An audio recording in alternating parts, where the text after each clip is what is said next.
So the topic, of course, is Laudato Si, the Pope Francis Encyclical on the environment, but it's that and more. As you can see here, the outline, we'll have an opening prayer, one of the prayers that are part of the document. And then I want to place this in the context of the Church's mission and Catholic social teaching in general, because it's part of the body of work, of how should I say, of our tradition, part of who we are. And so he's added, another component to that, as has every pope. And he's actually had a few there. John Paul wrote a lot, Benedict, all the popes. So it's all part of the richness of our Catholic social doctrine tradition. And then we'll get into what this one's about, why we write it, and then what we'll go through an overview of it, and then where do we go from here? Not that everything will be answered in that regard, but where would we start if this is newer concepts? So let's start with this prayer, which is on the inside page. And this prayer, there are two prayers in there because he uniquely wrote this encyclical. Usually it's written to bishops, encyclicals, and they're written to bishops, but meaning all the bishops of the world, and so it's a universal thing, and then clergy and the faithful. But this is written to every person on the planet who is part of the earth, who lives on the earth. And one of the prayers is a Christian prayer that we'll pray at first. And then the other one is for people of faith, but non-Christian, believers. So it's with that idea that we're reaching out beyond just the Catholic Church. So let us pray in the name of the Father, and of the Son, and the Holy Spirit. Amen. And I'll pray it aloud, and you can listen along and read along. Father, we praise you with all your creatures. They come forth from your all-powerful hand. They are yours, filled with your presence and your tender love. Praise be to you. Son of God, Jesus, through you all things were made. You were formed in the womb of Mary, our mother. You became part of this earth, and you gazed upon this world with human eyes. Today you are alive in every creature in your risen glory. Praise be to you. Holy Spirit, by your light, you guide this world toward the Father's love. You accompany creation as it groans in travail. You also dwell in our hearts, and you inspire us to do what is good. Praise be to you, triune Lord, wondrous community of infinite love. Teach us to contemplate you in the beauty of the universe, for all things speak of you. Awaken our praise and thankfulness for every being that you have made. Give us the grace to feel profoundly joined to everything that is. God of love, show us your place in this world as channels of your love for all the creatures of this earth, for not one of them is forgotten in your sight. Enlighten those who possess power and money, that they may avoid the sin of indifference, that they may love the common good, advance the weak, and care for this world in which we live.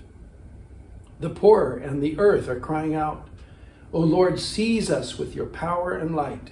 Help us to protect all life, to prepare for a better future, for the coming of your kingdom of justice, peace, love, and beauty. Praise be to you. Amen. Amen. In the name of the Father, and of the Son, and of the Holy Spirit. Amen. That prayer, as we go through this, and if you're familiar with Pope Francis Encyclical Laudato Si, here's just one of the ways it's been captured in a book, but there are a lot of publishers who put that together. But as you read it, this prayer just is a great summary, with some excellent Trinitarian theology. That's another lecture, but I, as I said, I want to place this document, this teaching, this encyclical, in the context of what we're all about as Catholics. Because the Pope, his main mission is to evangelize the world, to draw the world, everybody on the planet, to Jesus Christ. That's why we're here. That's our main reason, and we don't have a reason other than that. And everything is an expression of that, everything that we do. Sometimes it's harder to find that line back from some action like, balancing a budget or buying a new fire extinguisher. But it does point back eventually to how do we proclaim the gospel in such a way that people hear it because they're going to feel safe because they know there are fire extinguishers in the school. And then then they're better able to listen and hear. So what's the purpose of being church? That's a fundamental thing, and all of this is part of that. I love this quote from Father Roger Schroeder. We often think of, a church or an organization. What's our mission statement? We try to discern what our mission statement is so that we can do what we're called to do better. But actually, the church really doesn't have a mission. The mission has a church to do its work. The mission is Jesus proclaiming everybody should know of his resurrection and his salvation for the world. That's the mission. And then we're the agents of that mission. It's already established. It's not like we have to figure that out. But it's good sometimes to focus on certain things in your own particular circumstances, like this parish in Lake Oswego. And so we kind of dial it in a bit, but it's fundamentally to proclaim the gospel. In fact, last Sunday we heard that reading from Acts of the Apostles. That what did the early church do? That's really essentially what we're called to do. They devoted themselves to the teaching of the apostles, the scriptures, the tradition of our faith, the creed, the doctrine and the dogmas that we hold dear. And to the communal life. So we're called to build a community of life, to reconcile with each other, love one another, love the least of our brothers and sisters, those who are hurting the most. That's the communal life. Plus, respect each other, live an ethical, moral life, because that's how we interact and relate with each other. So all of that, morality, Catholic social teaching is part of that. Breaking of the bread, so engaging in the sacraments, that's breaking the bread always means Eucharist. So sacramental life of the church, that's also what they did in the early days and we do still today. And then being people of prayer. People of prayer doesn't mean just people who spend so much time in prayer, but that we recognize we're absolutely dependent upon God. And our prayer is many things, but it's being just in communion with God, our Creator. But it's also prayer is making prayer petition, or gratitude, thanksgiving, worship. But it unites us either individual prayer or public prayer, public worship. And then, so that's in our own day. Pope John Paul coined that term, the new evangelization. It's really the old evangelization we should always be doing. But it's recognizing our own circumstances. We're in Europe and the first world nations. There's a lot of drift in faith, And when you look at just our own neighborhoods here, oh gosh, people aren't going to church as much. The next generation isn't baptizing their kids, and we can lament that. But when we look at the global church, Africa and Latin America and Asia, there's an explosion of faith. In Vietnam, they can't build seminaries quick enough, nor can they in Nigeria. And religious orders and vocations, and it's a lot. So when we look at that global church, and that's part of the question, we're called to evangelize. But in the Europe and U.S. and Oceania, there's a call to. We have to find ways to not change the fundamental teaching, but how we present it. And so that's what John Paul has called the church to do. But he's following on the heels of Pope Paul VI, who promoted the same thing. And then the popes since John Paul, of course, Benedict and Francis have all taken up that torch. And we hear about that a lot in our parish too. We should, it's not that people get born into a Catholic family and then you're Catholic. We should also, anybody should be welcomed into the faith. So, in fact, Pope Paul VI even put it so bluntly, the church exists to evangelize. That's the only reason we're here. But frankly, growing up, I didn't think about evangelization growing up in the 60s and 70s. I didn't think that we were here to evangelize. I grew up in a Catholic family, and we were missing a key element of what we're called to do.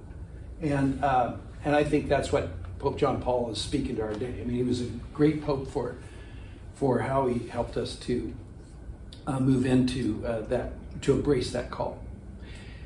So then Catholic Social Doctrine is a part of that. It's how we live that gospel and promote that gospel by creating a more just society, or by living in such a way that's consistent with the gospel for the sake of justice. And it's really part of moral theology. In fact, I mentioned John Paul, New Evangelization. He also wrote remarkable encyclicals on various topics of justice, social justice, that global concept. So I'd like to just mention, okay, what is that? How do we understand social justice? How does it fit into our church's teaching? Because for a lot of us, and I'm saying baby boomers and a little older and maybe a little bit younger, it seems like a newer thing. And yeah, I guess it is as a field of study, or a field of focus, or a sense of mission. But it's something that we've grown to understand. And this theologian who's been called by Pope John Paul II and also Pope Benedict XVI to be a part of some Vatican academic enterprises, this Russell Hittinger, he says it this way, that this new doctrinal specialty is placed within moral theology. So social justice, Catholic social teaching is part of our moral theology. We often think of moral theology as a, individual, how I treat someone. Is this a right decision to make, in this moral dilemma that I'm facing? But it has a broader impact than just one-to-one relationships or small group relationships. Or it has what are the areas of societal sin or societal ethical decision making that we need to be conscious of. And you'll see that's what prompted the development of this doctrine, Catholic Social Doctrine. So he recognizes this is placed within the moral theology because, as John Paul II insisted, our Catholic Social Doctrine must reflect on the complex realities of human existence in society and in the international order in the light of the gospel teaching on man and his vocation. So it's all gets back to the fundamental gospel. And moral philosophy and theology overlap insofar as they study the right ordering of human action to ends. How do we put our faith into action and treat people? Social doctrine is particularly interested in the social virtues, broader than just one-to-one, and charity and justice by which the person is right with God and neighbor. That's a real nice definition of what moral theology is. It's right relationship, being in right relationship with each other. The reason I do this thing or don't do this thing, because if I do it, it will strengthen our relationship. That's a good thing, virtue.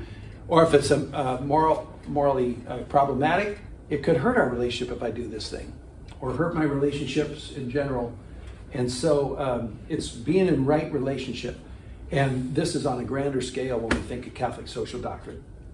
So there's personal sin and social sin. Now, personal sin is that, those individual relationship, and it's a wound. We think the catechism, I like that it refers to sin as a wound. It's a wound in our relationship with God, relationship with each other. But social sin could be as a wound, but it's not just a personal one. It has a bigger impact. And so this Russell Hittinger goes on to describe it this way, and in this same article that I'm quoting from. It's just how do we, if morals in interpersonal morality has to do with building a good relationship, well, how do we have a healthy society? Not just a healthy one-to-one relationship, healthy marriage, healthy friendships, healthy community life. How do we do that on a global scale? And that has to do with how we understand society.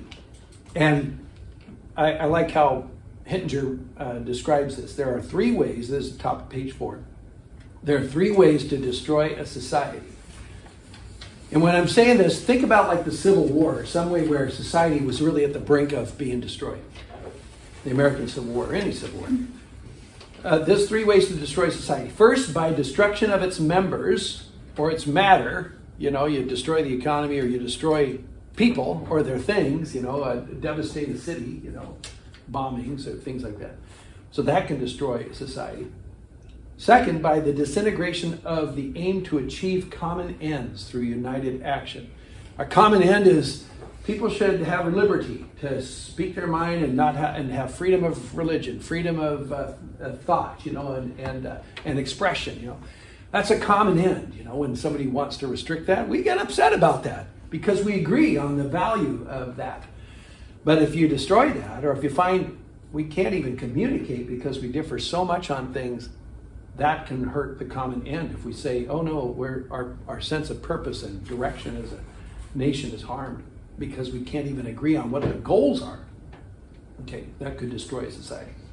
And the Civil War, is a good example of that.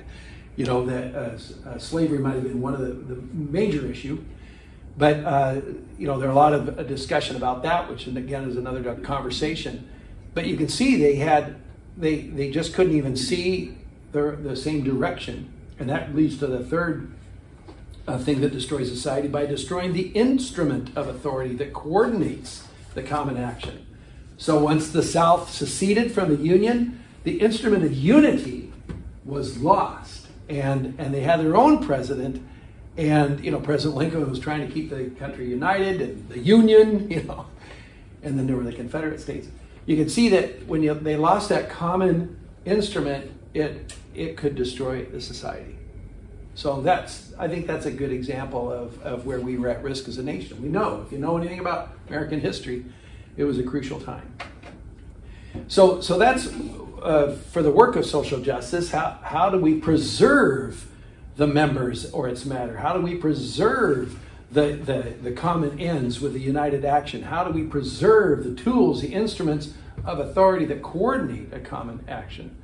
That helps and make sure that they're healthy and effective.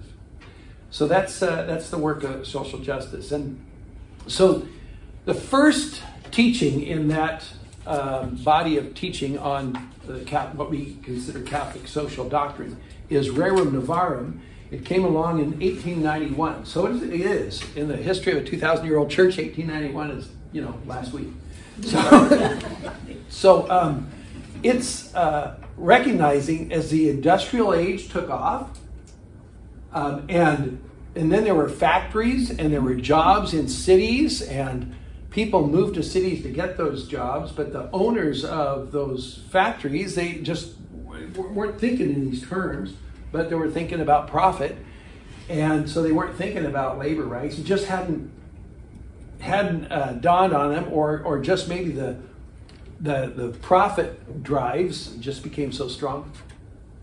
They started ignoring the safety of workers, the rights of workers, how many hours they work. When you're a family farm and everybody works lots and lots of hours, but you're also it's part of your building your family, and everybody's participating in the livelihood. Everybody benefits from the work that everybody does. There's a common purpose and a common benefit, but if the only one benefiting is not any of the workers, or so many of the workers, and then the only one benefiting are the owners, which are a very, very, very small subset, and then workers can become exploited. This is what Pope Leo XIII was so concerned about. He said, we're in a whole new social situation, and we've become blind to the concerns of some of those who are paid on the lowest scale and can barely not even support their families, and are working ridiculous hours, and before the 5-day work week or any of those kind of principles that we hold now.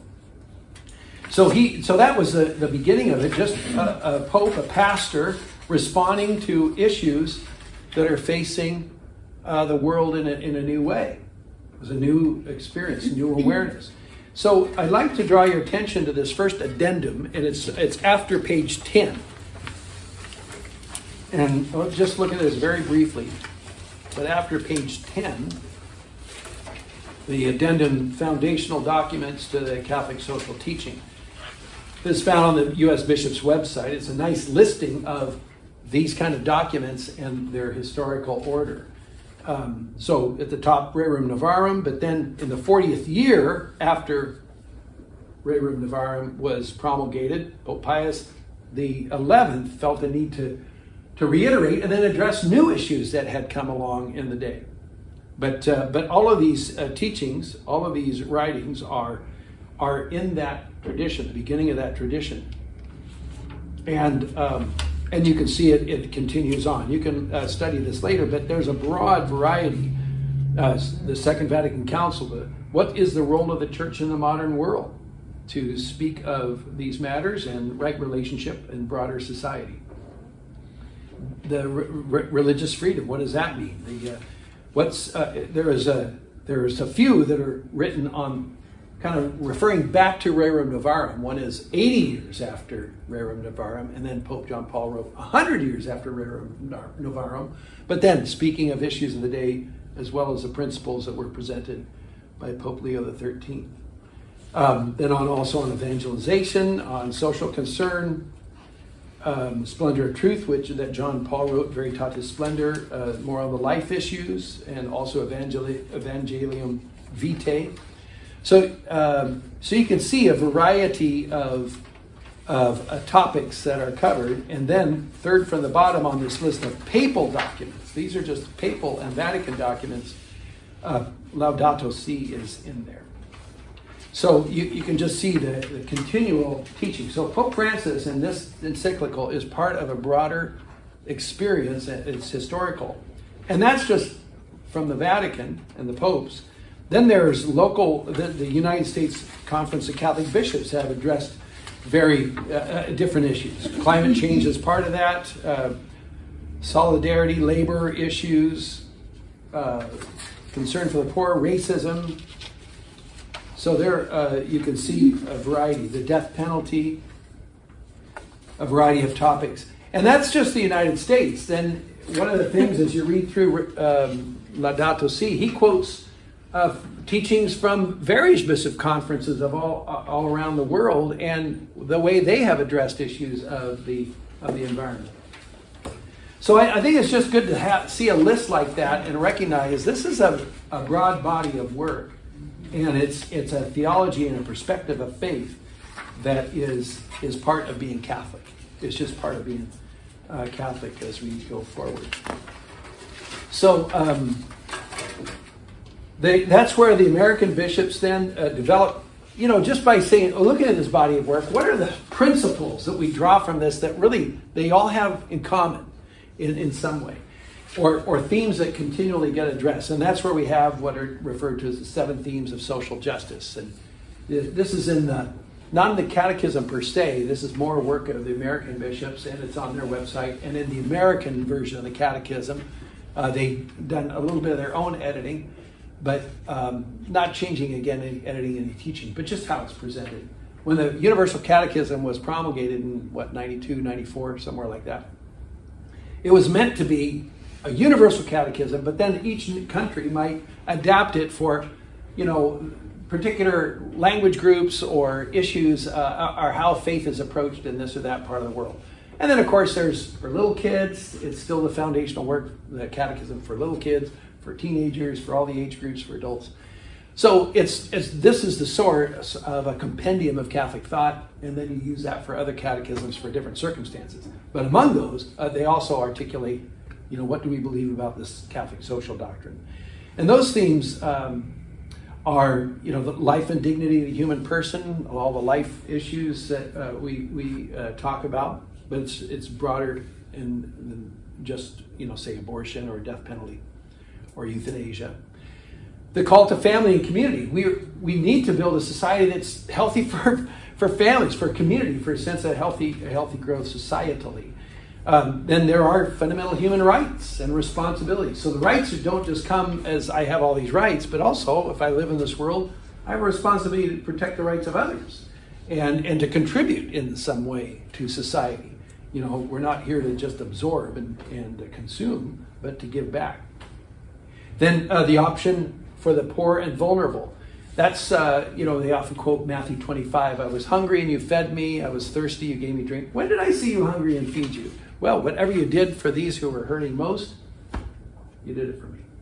Furthermore, if you continue with that section, and whatever you fail to do for them, you're failing me. That's the part that people don't want to read as much, because we can all see, wow, I know I could have done more, sins of omission. But we have, that's the option for the poor. And recognizing that, the poor need a break because they need it more. I mean, if you have a house and savings and a retirement plan, you're okay. And somebody who doesn't know where the next meal is, they need more help. So we should put energy there rather than make sure that everybody who already is established has more. We should be, those who don't have anything, how do we help them out? And that's our fundamental responsibility. Of course, Jesus preached a lot of that, to care for the poor. He didn't say the poor will always be with you, but that wasn't, so do whatever you want. It was sort of like, well, it's just the way the world is. It wasn't that kind of dismissive, cynical approach. It was saying they are here, but put Christ first, and then he'll teach us how to love those who are poor, the least of his brothers and sisters. And then dignity and rights of workers. Rerum Novarum on the industrial age was concerned about a lot of that. Solidarity, recognizing we're all in this together. Alexander Solzhenitsyn is famous for his quote, if anyone is enslaved, we're all enslaved. Nobody's completely free until everyone's free, because we are meant to be a society that really cares about each other. And this shouldn't just be that I have these rights because I'm an American. It should be, these are human rights that are good for everyone, and everyone has a fundamental right to, that are God-given rights. And then lastly on this list is caring for God's creation. So Pope Francis is not the only one writing about the environment, but he gave it attention in a significant style of teaching, which is the Encyclical. But as you mentioned, Laudato Si, I think it's important for us to know even local regions of bishops, like the bishops of the Columbia River Basin, wrote this document some years ago, 2001, on the Columbia River watershed and what's the responsibility in this region of the world toward our part of the planet that we're called to care for. And do we enact laws and practices that help to make sure that it's a sustainable plan for the good of creation, which is for the good of humanity, which you'll get into. Now, I also want to get into some reasons why this particular encyclical was written. Before I do that, any questions just on the broader sense of Catholic social doctrine, or we've been going on here for a while? Feel free to raise your hand if there's some opportunity of clarification. But I just want to place this encyclical in the context of proclaiming the gospel, and then this is part of it is social health, a healthy societal expression and right relationships. So the key reasons for writing this encyclical Laudato Si is there's a great quote from the New York Times around that time. On the day it was published, the Pope privately told his closest advisors in Rome that the encyclical was not really just about the environment. And I think that's an important thing to draw from this. Yes, it is, but it's also, global warming is merely a symptom of a deeper malaise. The issues of climate change, that might be an issue of the day or the pressure of the moment, but it's to try to teach principles that either could have helped us avoid this, or going forward, how do we live? But it's more about human interactions. The real problem, he insists, this middle paragraph, is the myopic mentality that has failed to address climate change to date. And really the issue is the wealth, the rich world's indifference to the despoilation of the environment in pursuit of short-term economic gain rooted in a wider problem. Market economics has taught us that the world is a resource to be manipulated for our gain. And as you'll hear when we get into the encyclical, a lot of it is recognizing we're part of all of creation. So we're meant to be in relationship with creation. So we don't want to exploit creation. We utilize the gifts that God's given us through creation, but in such a way that we're not destroying it along the way. There are ways to do that. And those are the principles that the Pope wants to get across. But when you see some problems happening, a simple one would be like, if you have certain chemicals that are used in farming that end up destroying other crops, it actually ends up limiting the rich diversity of life and growth and farming and what can be available for consumers and for your table. One of those, I don't have the facts of the details of it, but just how many species of apples there used to be. And then market forces have led it to just diminish dramatically the different species of apples. They're just extinct, never to return. And sometimes people are caretakers of that kind of work. They try to preserve given trees and make sure that they grow in certain regions. But animals have become extinct. That's another kind of issue of sometimes it has to do with economic purposes that go awry and aren't able to sustain all those things that were here at one time that no longer are. What's our responsibility in that? And then he also continues, this also leads to unjust and exploitative economic systems that support what Francis calls the throwaway culture. You hear that a lot from him.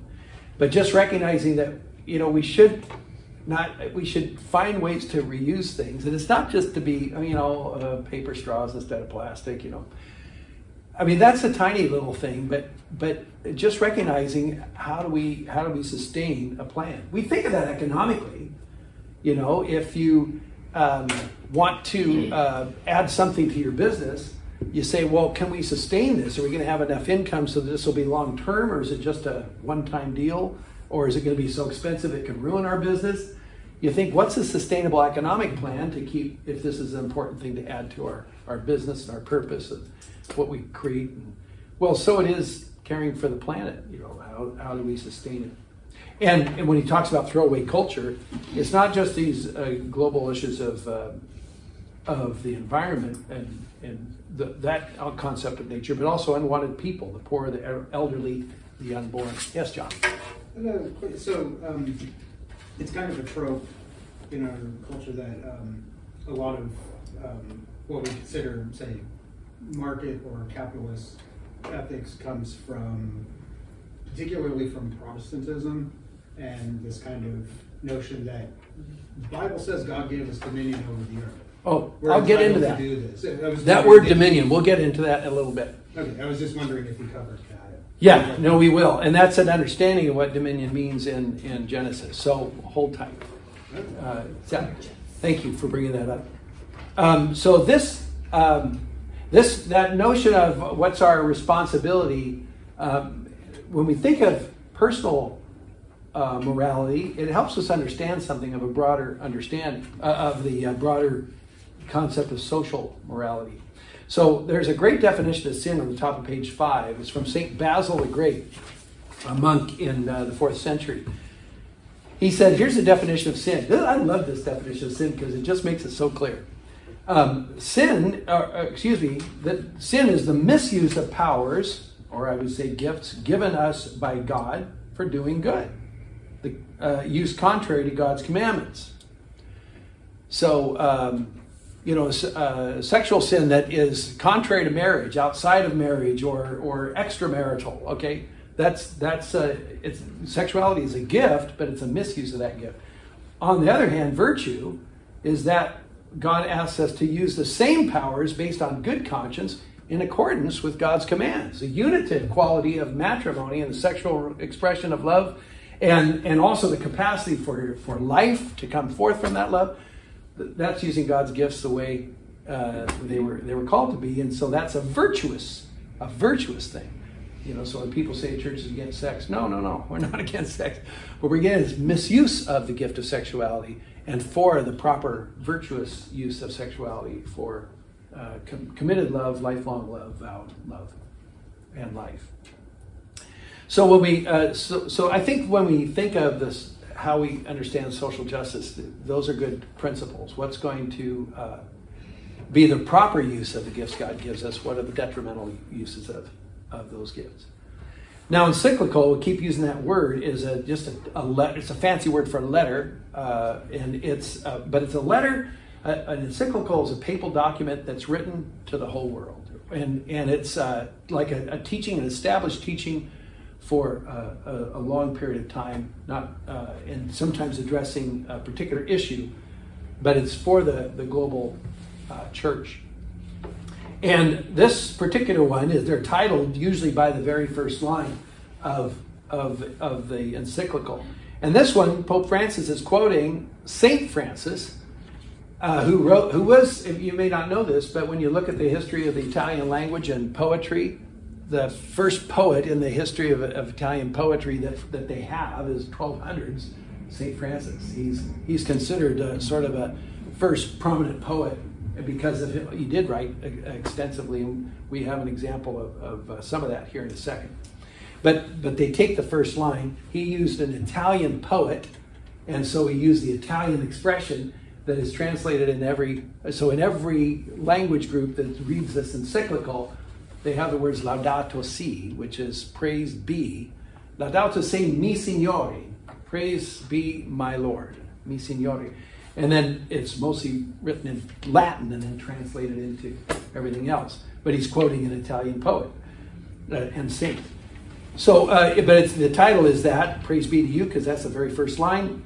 Laudato Si, praise to you. And then on the care of our common home is sort of a subtitle.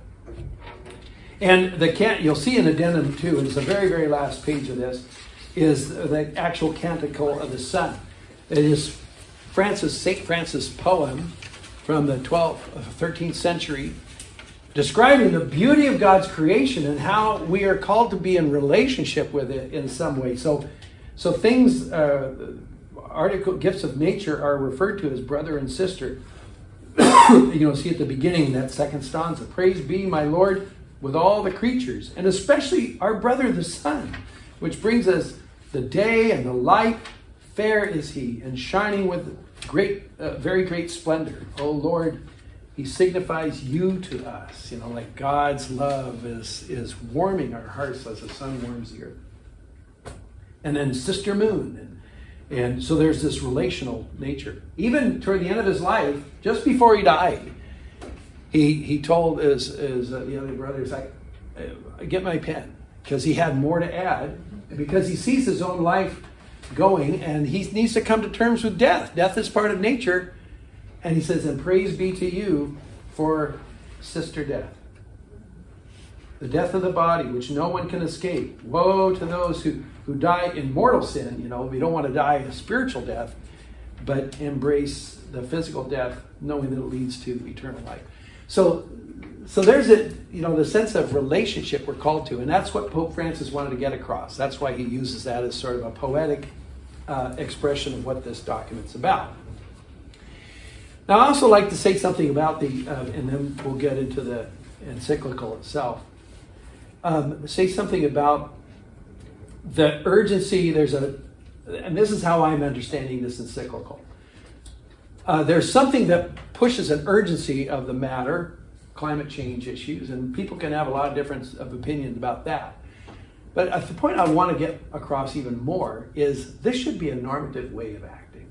What he's trying to teach us, whether there was an urgency or not, this should be the way we treat the planet we live on, we're a part of, is with the sense of care and concern and not exploiting and treating things in sustainable ways, because that should be just the way we live and treat the gifts that God gave us by not destroying them.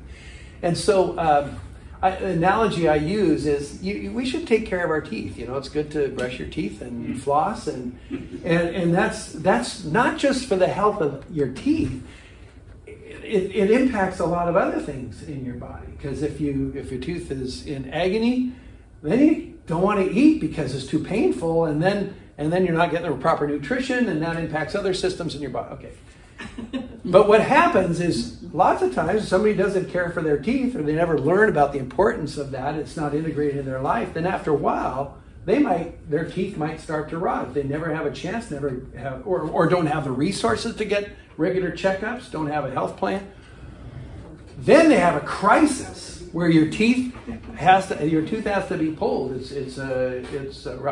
They're laughing because John just had a tooth issue. Or you get your tooth out with a BB gun. Yeah. So, I didn't think of this. I didn't know about that. But the crisis is, I'm going to lose my tooth because it's rotten, because I never cared for it, and it's causing all these other problems in my physical health, and that impacts my emotional health, my capacity to work, economic health. And it all has to do with the teeth, and if I had cared for them in the first place, not just when there's a crisis, you know, that helps. So got to fix the crisis, but also develop a pattern of caring for my teeth for the long haul, for long haul health in all these areas, economic, physical, you know, emotional. Because if we don't do it, it impacts all those things negatively. Well, so it is when we think of the environment. Climate change, and some of the issues we're facing there, and I'm not an expert in all of those things. It can be kind of like a rabbit hole. You can keep, the more you read about it, the more depressing you can get. The more depressed you can get. But it's an urgency that makes us think, that reminds us we should be living in a healthy, sustainable way in relationship with our planet anyway. And that's, I think, what a lot of what Pope Francis is going to try to deliver to us in this encyclical. Yeah, he addresses issues of the day, but he also talks about how should we understand this gift that God has given to us, short for the long haul. So yes, times are desperate, but it's stating a broader principle, just like all the other things. You know, the thing about workers at Rerum Novarum, you know, dealing with that. We realized if we're left to our unchecked, to our own devices, we may not care for the lowest paid employees, and they can be harmed and abandoned and overworked, exploited. But when we, you know, it creates a more just society. Now, you know, things can go up and down, but it's trying to make sure that there's a balance in everyone having a chance to, you know, further their lives and have basic rights respected. So now, before we go into the next section, we will get to Dominion in a second, John. So, but anything, anybody need a chance for a break or use a restroom, or you want to continue on? How do you separate, when you think of the poor, mm-hmm. we drive by people that are begging, and that's their job. They work. They're there every day. They pay the bills with that.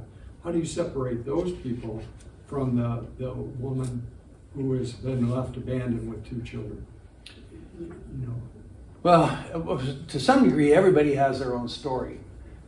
If I always think, you know, because I've thought that too, but I always think if somebody is, if I see them at the freeway exit every single day, it's easy to think that's a job, but what kind of job is that? I mean, is it, what else is lacking in their life that keeps them from being able to have a real sustainable plan for livelihood? Or they may not know about resources that are available to them. They may be struggling from some other mental health issue. I can't see that. I can't tell that at all by seeing them there even every single day. There's some people that we've helped who actually are, you know, genius level mathematicians, but are just lacking in the capacity. Published authors, but ran into some mental health crises, didn't have the resources, other things happened in their life. And one of those is somebody, our own St. Vincent de Paul has helped, who finally got in touch where he could have some consistency of a mailing address, and then a mailing address meant he had benefits that he could finally get, then he could get into housing and all that stuff.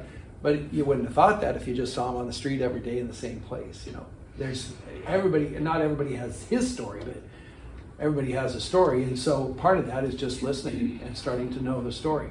Pope Francis also writes a lot about accompaniment, which is consistent with other popes and teachings, but just walking along with people, taking the time to hear why they're in that circumstance, and then see that there's more to it. It's easier from the outside to misunderstand all the motives and what led to this or that.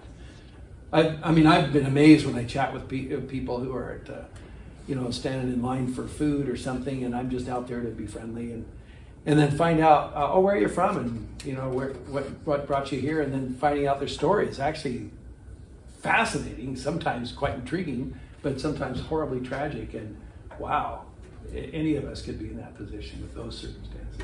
Yeah. So I think you have to hear their story. So let's look at the encyclical itself. In the introduction, again, he starts with that notion of relational, quoting St. Francis. Pope Francis quotes St. Francis' poem, and then talks about the relationship we have with Sister earth, or the sense of the Mother Earth. It's kind of a mixed metaphor here. But he says that this sister Earth now cries out because of the harm we have inflicted on her by irresponsible use and abuse of the goods which God has endowed her. Misuse of the gifts that God has given us. As I mentioned, that way St. Basil the Great describes sin. And we've come to see ourselves as her lords and masters, but that's not our role. If refer to Earth as like sister Earth or some kind of positive relational notion, then you don't think of I have control and domination over the Earth. It's we're in relationship. You be good to the Earth and it'll be good to you, kind of thing. But it's a consciousness that he's trying to raise in that relational nature. So that's one way to understand this is relationally. I think there's a lot of ways in which we can understand, and Pope Francis tries to lay out how we understand that relationship or how we describe it. Even using the word relationship is one connotation or one metaphor. And then after this introduction, he gets into the reasons we need to focus. This is the urgency of it, and then he describes that notion of the throwaway culture, how there's not that reverence and respect for persons or for things or aspects of creation, how we exploit things, and the climate change that we're facing, the industrial system, its cycle of. This is a key point. Our industrial system, bottom of page 5, the last 2 lines. At the end of its cycle of production and consumption, has not developed the capacity to absorb and use waste and the byproducts. We have not yet managed to adopt a circular model of production capable of preserving resources for present and future generations, while limiting as much as possible the use of non-renewable resources, moderating their consumption, maximizing their efficient use, reusing and recycling.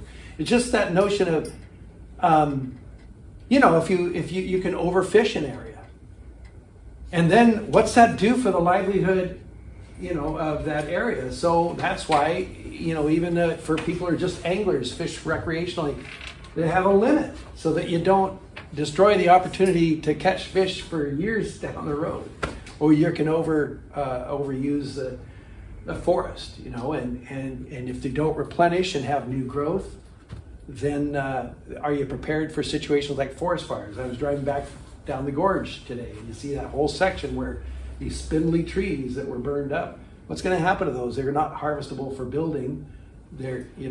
But hopefully there's enough other forestation that we can sustain. So when a cataclysm happens like that, then we can replant that area eventually, and you want to have a sustainable practice so that we have forests for the long haul.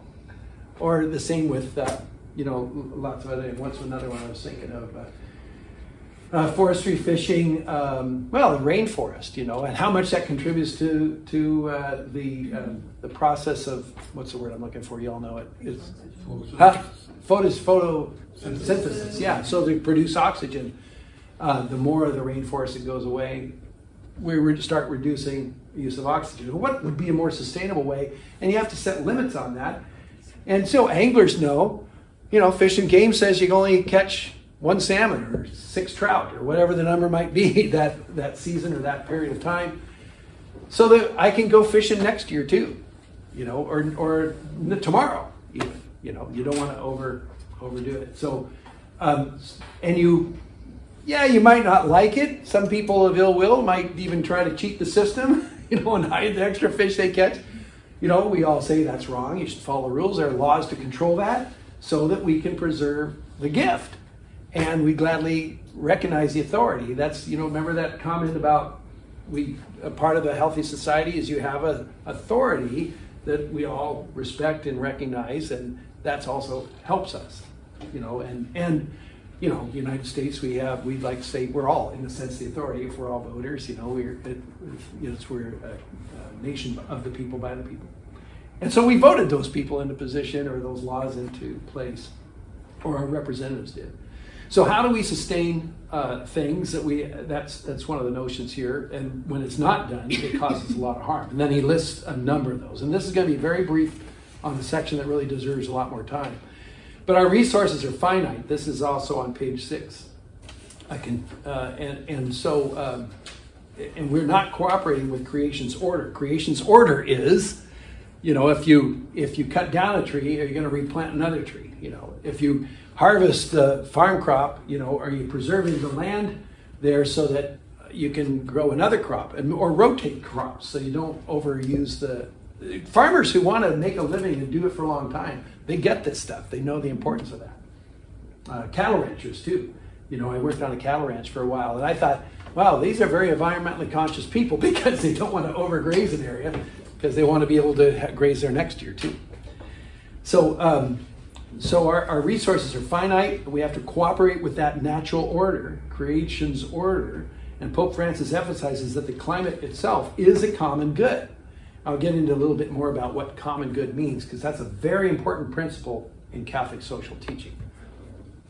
But Pope Francis emphasized or as a catechism, well, here it is, as a catechism explains, by common good we understand the sum total of social conditions which allow people, either as groups or as individuals, to reach fulfillment more fully and more easily. So, for instance, a common good might be for, as best we can, for everyone to be employed. If they're able to work, and if they're not able to, people who get involved in working with folks who are homeless, like this group called Rob Justice started it. Join. Yeah, he and his organization would go out, get to know those who are living under the bridges, find out what their issues were, get to hear their story, and then help them find a way to what are the obstacles for them to get into proper housing? Because if you can get in proper housing, then you can start having a mailing address, start getting benefits, have access to the Oregon Health Plan, to food stamps, and then maybe some housing that'll sustain you for a while. Then you're healthier. You can go out and get a job and find a job that you're able to do, or if they need to be on disability, find the access to disability, and then get out of the cycle of homelessness and into a temporary housing, and then eventually permanent housing, and that's the common good. Everybody should have housing, right? But sometimes, some don't have access to that for a variety of reasons. So how do we create a more common good? How do we honor the common good by trying to create that sense of everyone should have a proper home? So that's a notion of, those are examples of the common good. So when we want to be, what's good for society, some principles that we should all be able to hope for. And when you see a large swath of the population denied some basic rights, then what do we need to do to create that more just circumstance? And the Catechism explains common good that way. And then Pope Francis focuses on the Catechism. I just tucked in there so you know what the word common good, have a better sense of the word common good, the term. But he describes several matters of urgency in climate change and lack of access to safe water for many. You think of all those parts of Sudan or something where people don't have access to water, or desert areas or drought areas.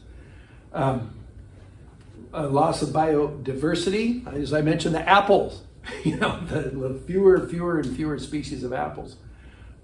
Decline of cities, we can see that happening here in our own country. And sometimes that has to do with economic pressures, but also environmental issues.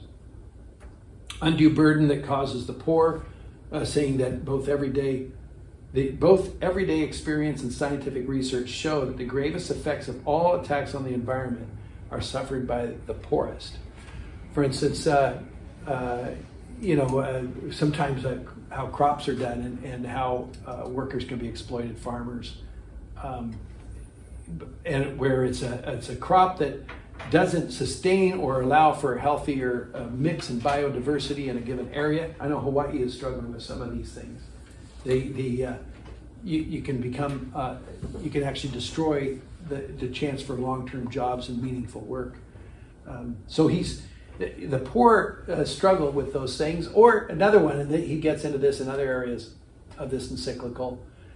the wealthier nations who have greater industry and might be exploiting more of the planet have a chance to, we have the capacity to maybe pay for our things, but the poorer countries don't have the infrastructure to solve the environmental problems in their area. Should the wealthier nations have a responsibility, because these issues are global, to help poorer nations in their plight and environmental concerns or degradation. So those, because they do struggle a lot more. And some of these systems are complex. I know for myself, even reading this and thinking about the issues, my brain hurts more and more, because it's just so complex. But if we have these principles of a common good, and people have a right to health and safety, and solidarity is one of the principles of social justice. If poor nations are struggling, then it's us. That's us. We're part of that. We're in relationship with them. We're all God's children. So, what is our level of responsibility? And we still provide for ourselves. But here's the meat of, or some of the key points of why this is important, and that's the second section on the gospel of creation, or why we should live the way, what's a better way of living? How should we understand what the gift of the earth is for us, or our planet, or nature, other species who share this earth with us? And that's where he gets into the balance of science and faith and how they work together. That's one of the misunderstandings, I think, in our secular culture right now, is they think religion is one thing, science is another. I believe in science, so religion is just all people trying to figure it out because they're not smart enough to understand science.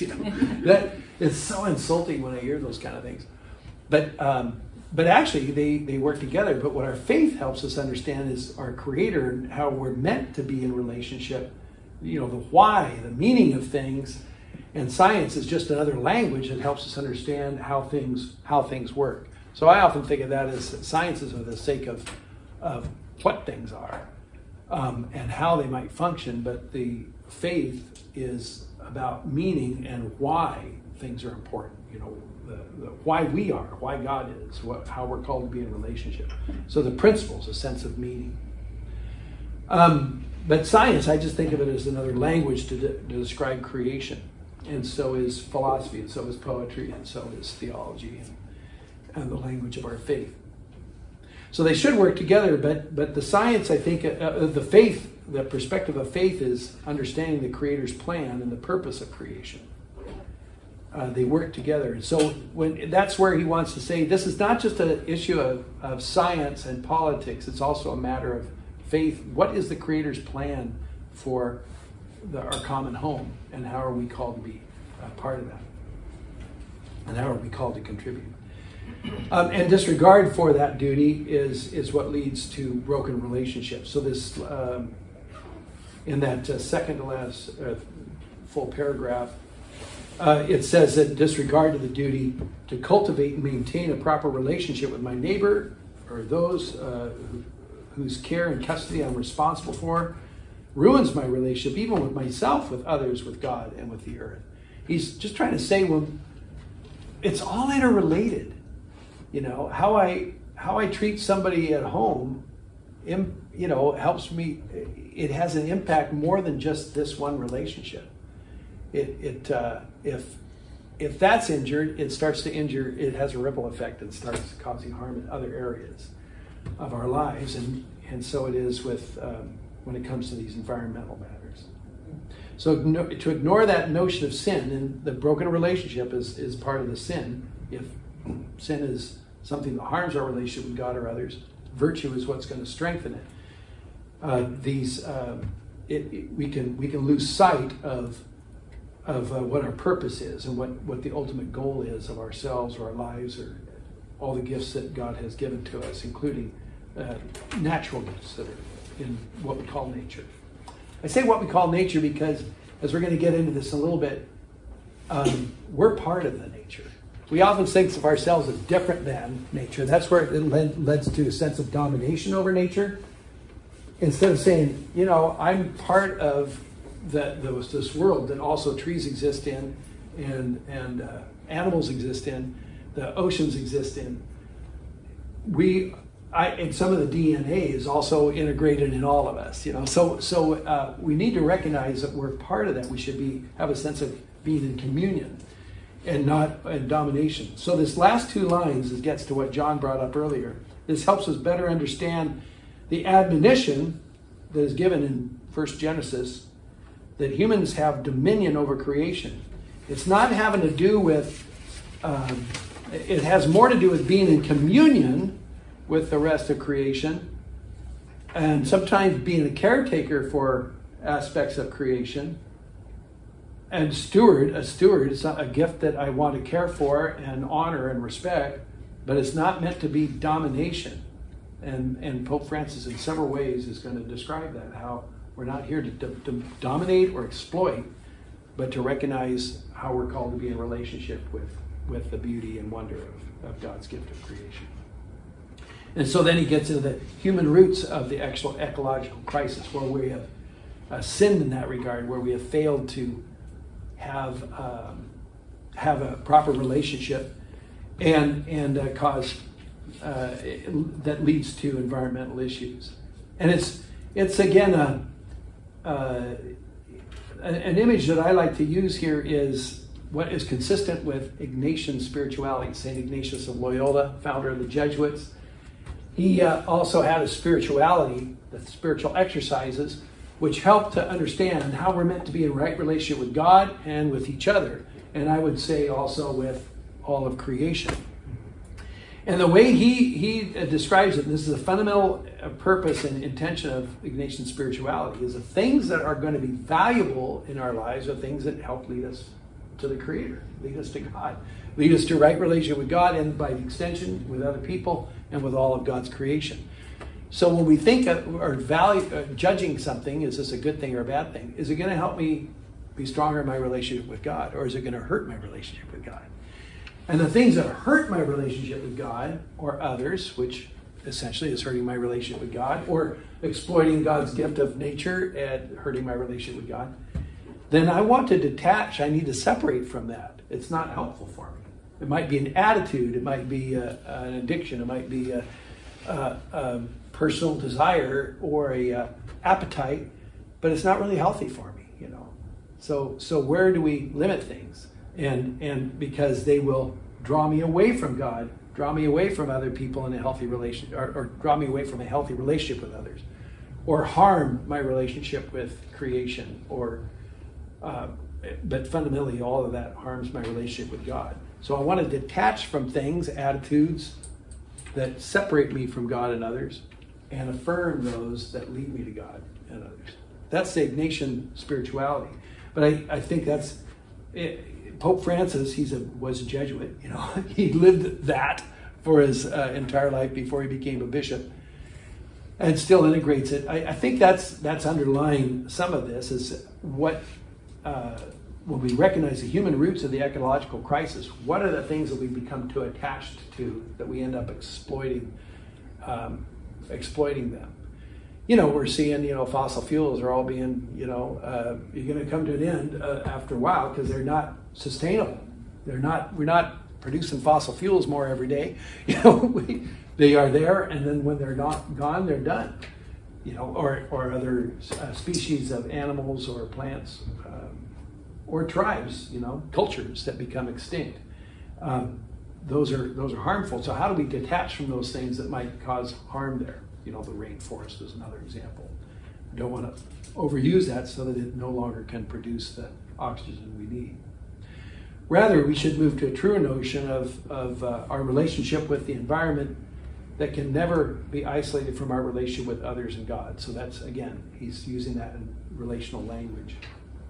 In other words, and this is the last bit of section 3 there, in other words, to care for the earth and advocate for a more sustainable environment is akin to exercising service and love of God and others. I think that's important when we think about this. It's really an expression of our faith and our relationship with God. How I treat the planet. Even a simple gesture that's, it's not going to make it in the papers, it's not going to do anything, but picking up garbage when I'm walking down the street and I see it and there's a garbage can at the end of the block. It's a simple thing, but it's recognizing I've got a responsibility here, like everyone. Well, how do we do that on a larger scale? And that's where he gets into this last bit on integral ecology.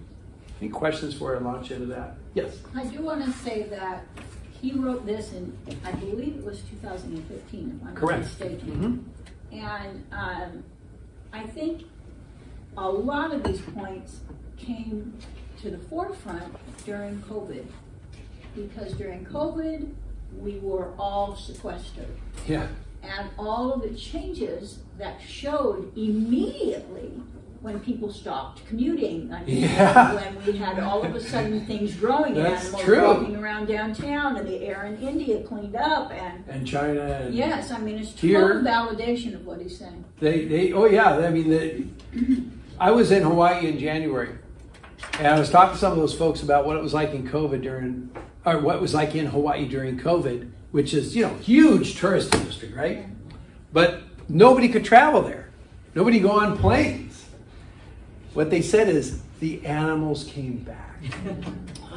The beaches were no longer filled with people laying out there with too much sunscreen on or suntan lotion or whatever and pina coladas, but there were all these animals who also like to be on the beaches who would come up. The tropical fish came back in remarkable ways. They said it was really something. People who grew up in Hawaii never saw some of those things. And they said the animals all came back. That's how they kept saying it. And you can also see they have, Hawaii, because it's an island, they have a sense of preservation that I think island cultures pick up a little bit more. One of them, for instance, is I went snorkeling in Hanauma Bay, which is a coral reef on Oahu. But you can't go on Monday and Tuesday. It's closed on Monday and Tuesday for the fish to come back. If the people are swimming around there like I was, it's great, it's beautiful, and I have a much greater appreciation for tropical reefs and all that stuff. And it's great for me, but I couldn't go on Monday or Tuesday, so that it was great for the fish. So they get rid of people like me for a while so they can just enjoy their habitat and be there for somebody else to explore and be filled with wonder about them. Another thing that's part of Hawaii culture is, when we looked at the royal, they have a museum there, the Bishop's Museum, about the royalty of the Hawaiian people, the kings and the queens. They have these feather things that they, it's not like a peacock, fan, but it's just these feathers that are all bunched together from birds that are very colorful from these birds' feathers. But when they were made, even in earlier times, 1800s, they didn't capture the bird and then kill it and pluck all the feathers off. Like, I think most of us would think that's how you get those feathers. No. They would capture the birds, take only a few feathers, but would not harm their ability to fly and get away from predators. And then just use the feathers, and it takes a lot longer to harvest feathers that way, but you're going to keep the birds around. I thought, wow, what's amazing to think that way. But it takes a lot of effort and time, but then they treasure those gifts, and they're still in museums to be preserved. But they didn't kill the birds. They exploited the birds to some degree. But their feathers could grow back, and they could keep flying. Did you have a comment? Okay. So anyway, Hawaii has a strong sense of recognizing what this section is, integral ecology. Pope Francis suggests a perspective which can guide us when we're looking for a solution. And this is on page 7, section Roman numeral 4. Second sentence there is, it cannot be emphasized enough how everything is interconnected. This is important. One of the ways we think of this in a negative way is how they find pollutants that exist in Europe or in the blood of polar bears who've never been to Europe. It's just because it gets into the water and fish absorbs that, and that fish is eaten by a seal, and that seal is eaten by polar bears that's migrating further north, and after a while, polar bears have stuff in their system, chemicals in their system, that are nowhere near the Arctic. I think they're finding we even in ours. Yeah. It's showing up that we have plastics. Exactly. So it's just that's a negative, a via negativa of seeing that everything is interconnected. But positively, it's also, this continues, this sentence. Time and space are not independent of one another. Time and space, too, usually those are more philosophical or theological concepts. But they're not independent of each other. And not even atoms or subatomic particles can be considered in isolation. Just as different aspects of the planet, physical, chemical, biological, are interrelated, so too living species are part of a network which we will never fully explore and understand. It's too broad and complex. A good part of our genetic code is shared by many living things that are not even remotely human, but are part. We're all part of each other, and I think this is a great way to think of it. We've just described how that negatively can happen, but what are the positive aspects of that? And when you start to think that way, then you have a greater sense of responsibility toward those other species that share some of my genetic code, where we are, it's not something I want to exploit, but come to understand and be in relationship with. That's a gift of God's creation.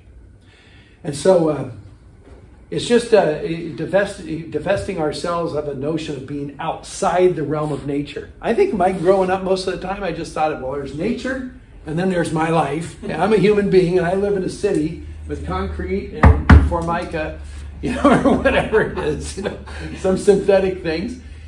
And then you go camping in nature, but then you come home. You go to the Oregon coast, and that's nature, but then you come home.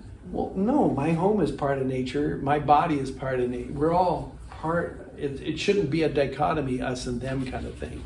And I think that's the integral theology or ecology that Pope Francis is talking about, which I think is an important, probably one of the biggest takeaways or most important takeaways of this document. And so he says that nature cannot be regarded as something separate from ourselves or as a mere setting in which we live. We are part of nature, included in it, and thus in constant interaction in it. Therefore, solutions for the environment have to be also, they're going to help for the betterment of human relationships too. We're part of it. It's good for the seal is also good for me. What's good for the polar bear or the rainforest is also good for me. And so I think that's an important notion to capture, and we want to embrace that. It's changing the way we look at things.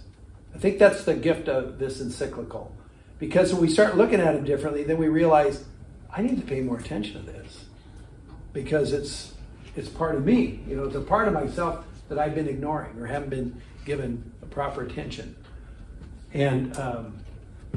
In fact, here's a quote from Pope Benedict. Benedict also wrote about these matters, as did John Paul. Every violation of solidarity with this broader sense of nature, and civic friendship harms the environment. So it's just again reaffirming that when we harm any aspect of our lives or other relationship, it also has an impact on all this interconnectedness. And so it's a matter of creating not just laws, but more an attitude. Here I'd like to, in fact, let me see, it's a second full or third full paragraph. But to change for the better cannot always be just about laws. Can we hope then that in such cases legislation and regulations dealing with the environment will really be effective? I mean, people can break laws or argue about laws or vote laws in and out. We know, for example, that countries that have clear legislation about protection of forests continue to keep silence as they watch laws repeatedly broken. Or poachers, who go into areas and exploit animals, like the trade, rhinoceros tusks. or whaling, or all of those things. We can see you can exploit something and cause a lot of harm. You can have laws, but every law can be broken. Is it enough just to make laws? And this reminds me of another serious issue that we face in our world, the issue of respect for life and abortion. There's a quote from Abby Johnson, which I think is applied. She was a very strong pro-life advocate. She used to run abortion clinics for Planned Parenthood until she assisted with an abortion and saw as the syringe was inserted into the womb to suck the baby out. When she was watching an ultrasound and it touched the child's leg and it winced in pain to get away. And it's a human being. I mean, it's like it just came clear to her, what are we doing? And that kind of turned the corner. Yeah, she gave a talk here. Yeah, she really is remarkable. But I like her approach to this too, because right now we're heckling about all those kind of laws on abortion. I'm only using this mainly to jump off to how we should understand environmental laws. She says the goal is not to make abortion illegal, but unthinkable. She's saying we should create a society where people say, I wouldn't even consider that, because our society has come to respect all the complexity and mix of life, including life in the womb, and so that we don't need a law. I mean, the law is just to kind of state the common belief that life is from a conception till natural death. And so if we, changing hearts, that is, not just by forcing people to comply, but changing a heart that, they get it, that this is a life to be protected. So should it be about the environment? We shouldn't just have laws to protect the environment that are just forcing us into compliance, but that we get the why we need to do that. And so it's a good law, and I want to respect that law, and I want to help implement that. When you see somebody throwing stuff out the window, garbage on the side of the road, you say, hey, don't do that. Let me, you stop and pick it up, or if it's a family member or a friend, you say, we should be a little more careful. And so you're not just littering as illegal, right? But we should try to get it to where you want to keep things clean, and you want to help clean areas up. And those are just local issues, but even a broader global. I just kind of wanted to punctuate what you said there quickly, because I believe that to a certain extent, I've worked for 40 years as a wetlands biologist, and wetlands is a key area where people have started to get it. The reason why you have to preserve wetlands and what functions and values they offer in the greater scheme of the environment. But if we could do that, bring it to heart and see, connect with. I think it could work for almost every element of the environment and for individuals. So you're right. I just wanted to punctuate. Right. Thank you. And I think then when it grabs your heart, then you say, well, what else is going on? I need to be aware of this. And then you're hungry to learn more about the issues. And then what are better ways to go about that and be part of that work, at least locally, if not globally? Europe is a lot further ahead in this regard than we are. And I have to wonder if we aren't bipolar in our political right now. Well, Trump versus this, and red and blue and all that. Yeah, and what's so striking is that some people are not admitting that we have a problem. Right. Well, that's it. A lot of it is admitting there's a lot of there's confusion a problem in the rule of law. Mm-hmm. I mean, America has been so strong because our rule of law has been very fundamental and solid. Right. But law gets. Laws help in a lot of respect, just to, and you have to have a way of enforcing them. But wouldn't it be better if we just if we embrace those, because they're good, like for good traffic patterns. I know a guy who used to complain about people were parking the wrong way on a street. It's a narrow neighborhood street, and so they're on the right lane, but there's more parking on the left side of the street, even though it's oncoming traffic, but there's nobody coming. So they point in the other direction on the other side of the street because there's a spot. This guy used to drive him crazy. But he says they're disrespecting the law and the principle and the direction of things. It's unsafe, and I go, well, you got a good point. I'm sorry. Oh, I was just going to kind of comment that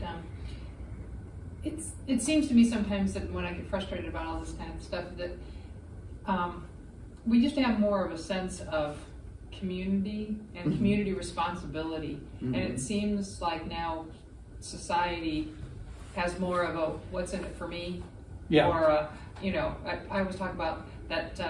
The radio station they're listening to, WIFM, what's in it for me, and that kind of thing, And when you have that, and everything is, well, I got mine, too bad for everybody else. Right. We don't seem to have that as a culture all around, and whether it's like you're saying, we don't have as many people coming to church. We don't have a way to share that common value so much anymore. And look where we are. Well, but the solution to that is acknowledging, that that's not a way I want to live. So I try to live by a different way and then be an example for others. And it doesn't mean we just do it while we're at church. We do it in other places because there's this principle of solidarity, that we're all interconnected. And I can't just think what's in it for me. If that's going to make what's in it for somebody else, they'll have loss, a great sense of loss. So how do I... by being an example, and also sometimes you have to have laws to make sure you protect those things, because not everyone's going to get it. But wouldn't it be great if and this is, I think, the value of living the Christian life in an exemplary way, that's part of evangelizing, is it gets these principles that apply also to environmental issues as well as just, personal ethics, So 25 years ago, I was a student in environmental studies, was what I majored in, and so I was like living it, and you just were swimming upstream, and nobody cared. Right. And here I would just be sitting there like, I'm doing all these environmental things, and just the world around you didn't care.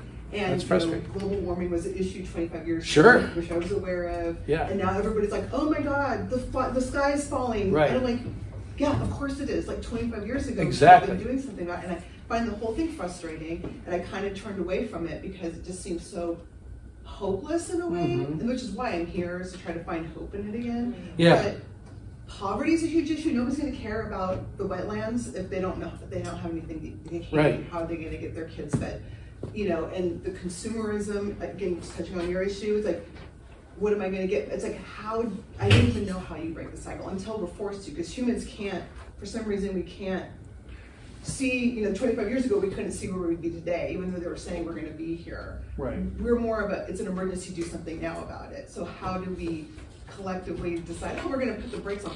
And then just, this is why it's such a frustrating, they have to get to everything. You see the poverty in the developing countries, we're going to tell them, no, you can't achieve what we've had. And there's a lot of people that live in India, right. in Indonesia. So it's they already even to get to where we are comfortably, who are we to say that they can't have those things, right? We would have to go back a lot, and who wants to do that? Who wants to give up the countries that we have? So it's just where does it end? It's just kind of overflowing and overwhelming. No, and it can. Yeah, you're right. And this has been going on for a long time. Yeah. And I, to some degree, I also think, well, and so has sin been in the world for a long time. And so it's, but families destroyed and addiction and.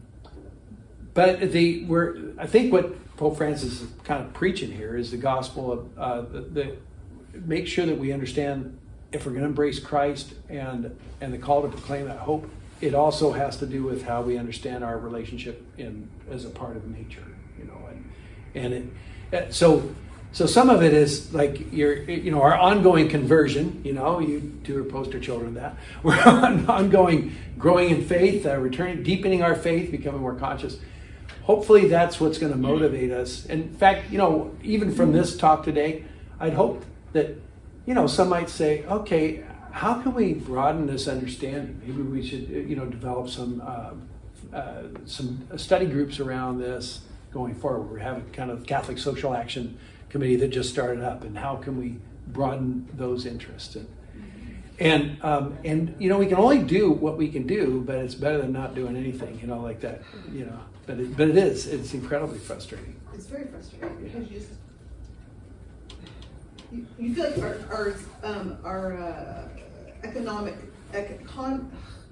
the economics of this country has to just like, I'm not, capitalism, I understand has done great things for humanity, and I'm not bagging on it, but it's like the whole shift of the economy has to shift in order for the environment, I feel, to be drastically changed. Well, that's like checks and balances, you know. Pope John Paul II used to refer to that as, you know, unbridled capitalism is really no less evil than unbridled communism. You know, when you deny all rights, or that just the focused on hedonist. Yeah, either hedonist or I can't remember the word, but profit, just run amok. If that's the only principle you're guided by, right, that's as dangerous as right. Which like these corporations are great, you know, because they have just not just the bottom line. It's how are you helping your community? How are you helping your employees? How are you helping the environment?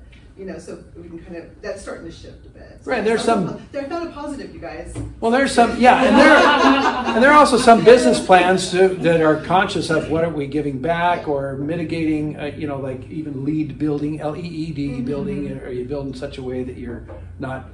This building is LEED silver, I think, not gold, but. I was thinking about the COVID, and to me, the COVID kind of acted as a tipping point. I mean, not only was COVID a wonderful time in that we avoided the Spanish flu ramifications. We lost millions of people, but we didn't lose billions of people. Yeah. But we also became very angry as a society, very dysfunctional, and again that bipolar politics that we're seeing now. Yeah, even trying to bridge those things. Try to find some common ground that's kind of like common good. So try to recognize what we both benefit from. In fact, I'm not going to go through this in detail, but this is the next section, is lines of approach and action. He mentions a number of efforts that have been done, and I enumerate just 5 principles that were established at this one conference in 1992, which was also echoed efforts in 1972, and these agreements have been made at international levels, and then they're abandoned or not followed, or there's no way to put teeth into any kind of enforcement. And it led to this quote that on page 9, and this is Pope Francis quoting Pope Benedict XVI. So a lot of times people think that, Pope Francis, he's that progressive Pope, and Benedict was, wow, he was a lot more orthodox. Which actually neither of those are true. They were both part of the rich tradition. But Benedict suggested this in the middle of the page there, to manage the global economy, to revive economies, this is Pope Benedict, that are hit by this crisis, to avoid any deterioration of the present crisis and greater imbalances that would result, to bring about integral and timely disarmament, you know, those are broader issues than just the environment, or food security and peace, to guarantee the protection of the environment and regulate migration. For all of this, there is urgent need to be true to a world political authority, as Pope John the 23rd indicated some years ago, recognizing we need to recognize we're independent with each other, interdependent upon each other in a global way. That if every nation is thinking we're the best, and it doesn't matter what anybody else does or thinks, it's to our own peril. Unless we say, what is common ground? I'm not going to win everything, or this is not always going to be to our greatest benefit, but maybe we're in a position to help somebody else in their greater benefit. John? The phrase, a true world political authority. Yeah. Not to keep going on about the Protestants, but you can see how that phrase would drive them completely bonkers, especially with like the history that Protestants have about papists and and he's not saying that the Pope should be the arbitrator in all those things. No, but he is saying there is urgent need for some global order. And that's like that's insanity inducing to a lot of people here. Sure, it can be, but we look at, say, our system of government in the United States. One of the things that I think is good about it, and it's really difficult to attain, and we see where it struggles, and it is struggling, is a just system of balances. So you have, three branches of government, and they should keep each other in check to some degree, and that happens in better and worse ways.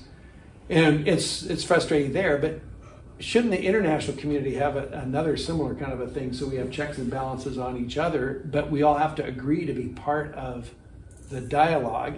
The United Nations is an attempt to do that, but it's not the only way we can have international agreement. And that's what he's saying there. In fact, Pope Francis then, in the middle paragraph there, is aware that it's not his job to establish such an authority. And because that would infuriate the Protestants and the Muslims and the Jews and the Hindus and the atheists, and he's not saying that's my role. He's from one tradition trying to articulate these principles, some that are really universal. If you have some sense of creator, most people could read this if you're a theist of some kind and say, I want to honor the gift of the creator. And you don't have to be Catholic, obviously. So the church does not presume to settle scientific questions or to replace politics, but I'm concerned to encourage an honest and open debate so that particular interests or ideologies will not prejudice the common good. So again, we're looking for the common good, but we don't want one perspective to dominate others. And sometimes by absenting ourselves, like if the United States stays out of some agreement, well, we're hurting the greater good. Now, we might want to, understandably, everybody has a right to negotiate, well, what's really fair for everybody, and then, okay, we can enter in. But always thinking what's good for the whole, not just for us. That's that notion of common good. Solidarity is also part of that. So that's why I think it's important to think of this Laudato Si in the context of this broader social teaching. Those principles are interrelated. So just again, we have to, the last section is ecological education and spirituality. We're doing a little bit of that here. We prayed, we're educating ourselves, we're talking about these issues. But I'd like to think this would be more of a genesis of something more that happens in our parish, and it happens in our parish, maybe the diocese, and if it happens in the diocese, maybe broader. But we want to live that vocation to be protectors of God's handiwork, and recognize it's a vocation. I'm called to the ministry of priesthood, and I've known there's been from my beginning in the seminary, I knew there was a declining number of priests, and it was going in the wrong direction. And it still is, and there's some, there are ups and downs. It's not actually as bad as we thought at one time. But, I remember discerning that. Why would I want to go into a priesthood if it's all in decline? Because I had a kind of a narrow vision of the problem. And then I went, well, this is what God's calling me to do. And even if I'm the last one to shut the lights out, that's my God's call to me. And I don't think it's going to be shutting the lights out, but I think it's this particular period, and how am I part of what will be someday a resurgence, And because, I think you think of things that have really, like the American Disabilities Act. People lived with a lot of frustration as a disabled person for centuries, until finally we have something, a law, at least in this country and sometimes many other places, where we now say it's normative to any building that people should have access to a public building and be able to get everywhere, not just certain places.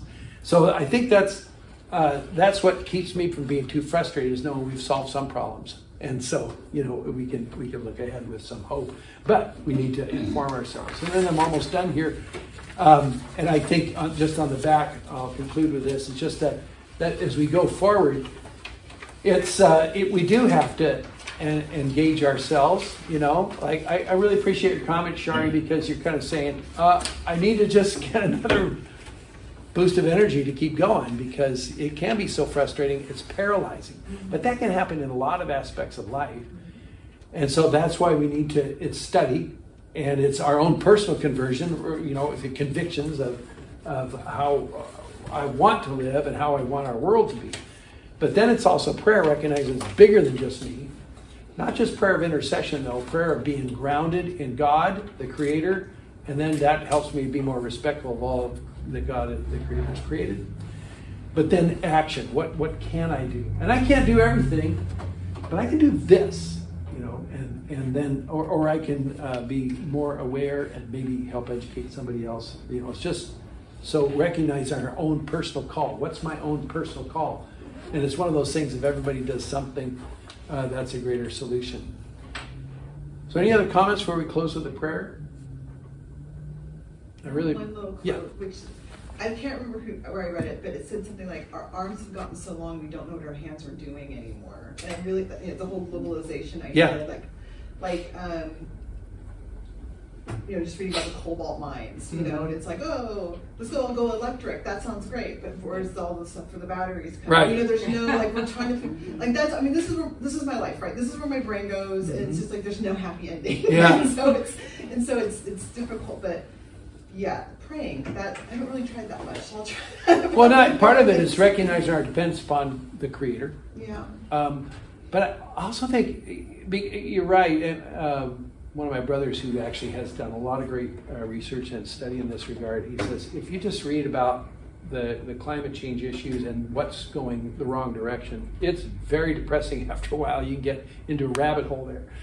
We need to be informed, but we also need to separate every once in a while and say, okay, what can I do? What's the hope of this day?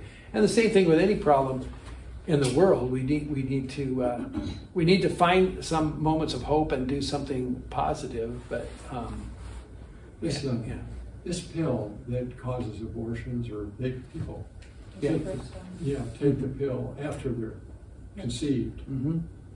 On TV, they said that it was used safely by 5 million women. Oh, yeah. And I'm thinking safely for the women, but not for the child in the womb. Yeah. And that's to what's me, ignored. When I justified that against what we've been studying here, it seems like the world, or parts of the world, have gotten out of balance. Mm-hmm. Do you know what I'm saying? Yeah. And it's manifesting itself in these other problems. And I think that's what the Pope's trying to say. Right, they're interrelated. It's all interrelated, and that's. But we can't do everything. But I can do this. You can do these things. So you can, or collectively we can do something larger. So. But I think recognizing that interrelated nature, that's, I think, a good insight on your part. Thank you. So we'll close with this prayer. And this is the prayer that was written not just for Christians, but probably more of a theistic approach, but still from our perspective and Pope Francis. So let's conclude in the name of the Father, and of the Son, and of the Holy Spirit. Amen. All-powerful God, you are present in the whole universe and in the smallest of your creatures. You embrace with your tenderness all that exists. Pour out upon us the power of your love, that we may protect life and beauty. Fill us with peace, that we may live as brothers and sisters, harming no one. O God of the poor, help us to rescue the abandoned and forgotten of this earth, who are so precious in your eyes. Bring healing to our lives, that we may protect the world and not prey on it, that we may sow beauty, not pollution and destruction. Touch the hearts of those who look only for gain at the expense of the poor and the earth. Teach us to discover the worth of each thing, to be filled with awe and contemplation, to recognize that we are profoundly united with every creature as we journey towards your infinite light. We thank you for being with us each day. Encourage us, we pray, in our struggle for justice, love, and peace. Amen. Amen. Father, Son, Holy Spirit. Thank you all for your attention, for being here, and for hopefully engaging in this going forward too.